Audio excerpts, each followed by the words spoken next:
Hey Vex Nation! Welcome to the 2026 Vex Robotics World Championship Drivers Meeting. My name is Tyler McCrary, and I'll be your Vex World's Master of Ceremonies. Today, I'm joined by Bailey Call from the Vex Robotics Game Design Committee. Hey everyone, Tyler and I are so excited to see you all in St. Louis in just a few days. Today, we're going to help ensure you are prepared to get the most out of your Vex Robotics World Championship experience. We'll start with some general knowledge you will want to know, like how to check in your team, the robot inspection process, the Robot Skills Challenge, and the agenda. We'll wrap up by answering some of the questions you have submitted. The first thing I want to make sure you all know about is the Vex Robotics World Championship website at vexworlds.com. It includes everything you need to know to navigate the event, including the agenda, division assignments, and match schedules.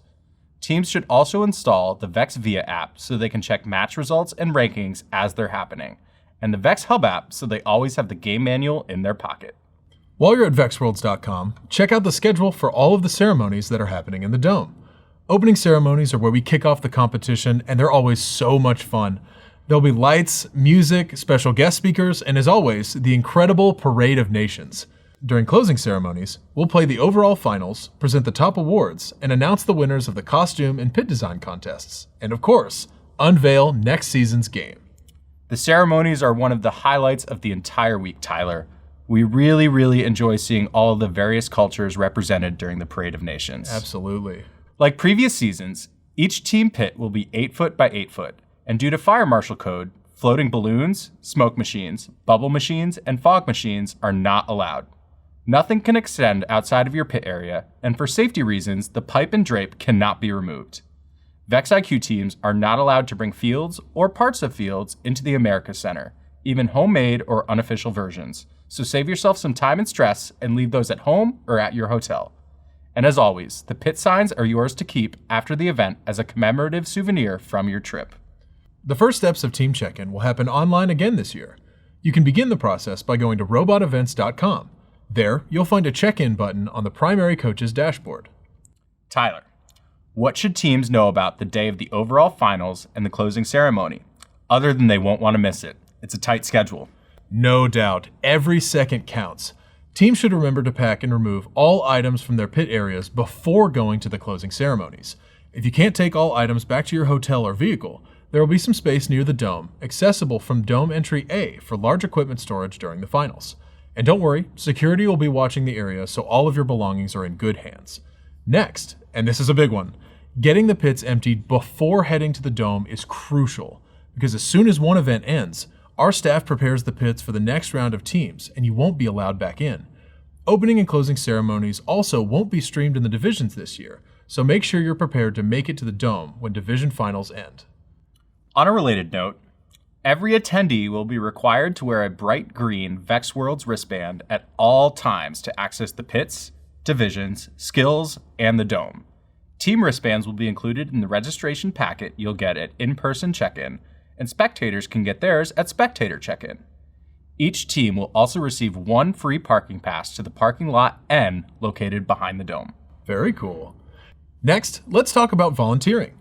Event volunteers are the motors that run Vex Robotics competitions, and we literally could not make this event happen without you. Please consider signing up to volunteer while you're at the Vex Robotics World Championship. Volunteering gets you up close and personal with all the action in your division, and there's a ton of roles available. Many of them don't require experience, and you can sign up for as little as half a day. Check out the volunteer section at vexworlds.com or email volunteer@recf.org with any questions. Tyler, every year we have a few students who have been separated from their team or coaches and don't really know what to do. Where should people go if they're at Vex Worlds and they're looking for someone who's lost, doesn't know where to go, can't figure out what to do, or has questions about where to find something? Where can they go for help? Well, of course, we have special venue maps all over the convention center, but if you need it, help can always be found at Pit Admin, located in Exhibit Hall 3 along the wall near the main exhibit hall entrance. It's your best place to start for any answers, and it's also the central location for all lost and found items. A few last housekeeping items. In the interest of the student-centered policy, there are no adults allowed in the following areas: on the skills fields, inside of the practice field areas, and in queue at divisions for both inspection and matches. That pretty much covers the important stuff about the agenda and the event layout. Now let's get to what I call the good stuff: the competition and the rules. All teams should keep in mind two of the most important rules in any robotics competition, G1 and G2. Treat everyone with respect and remember that this is a student-centered program. Students should be the ones doing the work, and even in the most competitive moments, everyone must be respectful to one another. Now let's get into some frequently asked questions.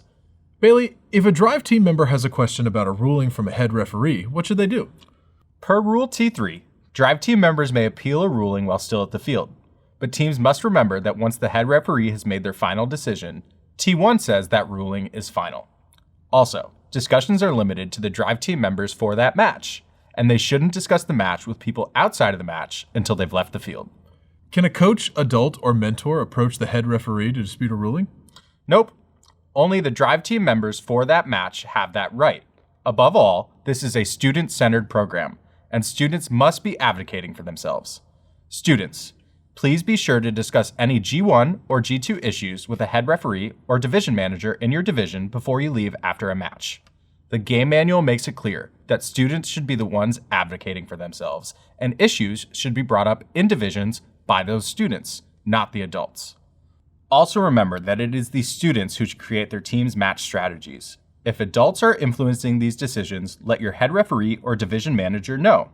Adults, whatever strategy the students come up with and agree on is what they should use in a match, even if you can personally come up with something better. We want this competition to be fully student-centered. Absolutely. Where should teams go for robot inspection? And is there anything they need to do beforehand? Well, Tyler, we're going to do the self-inspection process again this year. We encourage all teams to search for inspection process at vexworlds.com, download the inspection sheet for their program, complete it ahead of time, and bring it with you to inspection. If you don't have access to a printer or forget to bring your inspection sheet, we will have more inspection sheets available for pickup right at your divisions. Inspection sheets must be completed and signed by both a coach and a team member before students and the robot get in line at their division. Head referees and inspectors will check selected items before approving your robot to get on practice fields and compete in matches. Inspection will close at 11 a.m. on the first day of your event, so be sure to finish the in-person check-in the day before to ensure you have enough time for inspection before matches start. Throughout the event, teams should be prepared for unplanned interviews and robot inspections. Teams are encouraged to have their engineering notebooks on site to use during these interviews and inspections, because they may be asked to explain their design decisions and confirm understanding and ownership of their work. These interviews and inspections may occur in pits, near fields, or in a neutral location. Once robots have passed inspection, teams can use the practice fields. As always, practice fields are only open to student team members. Bailey, can teams do anything to make the inspection process faster? Absolutely. The VEX Robotics World Championship will use the Smart Field Control System that will not allow a team to play if they're using the wrong firmware. All brains, motors, controllers, and other electronics need to be updated to VEX OS 1.1.5 or newer, or you will not be allowed to play in your matches. The robot brain needs to be named with your team number and letter, with no spaces and no extra characters. If you're not sure how to do this, the April 2nd Game Manual update includes a link that explains more. Please make sure you bring a battery and your controller to inspection so we can verify all of this.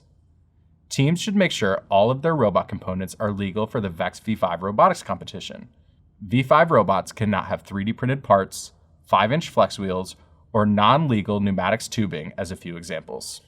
Speaking of smart field control, will teams need to switch to Bluetooth mode for skills again this year? Yep. Teams will use the Bluetooth radio mode on their radio and their controller for all Robot Skills Challenge matches, not VEXNet. VEXNet mode will be used in matches in divisions and in the Dome. To learn how to switch between the two modes, head over to the RECF library under V5RC, select Competitions, and then Tournaments to find the Smart Field Control Team Guide. What about skills matches? Is there anything teams need to know? Actually, there is.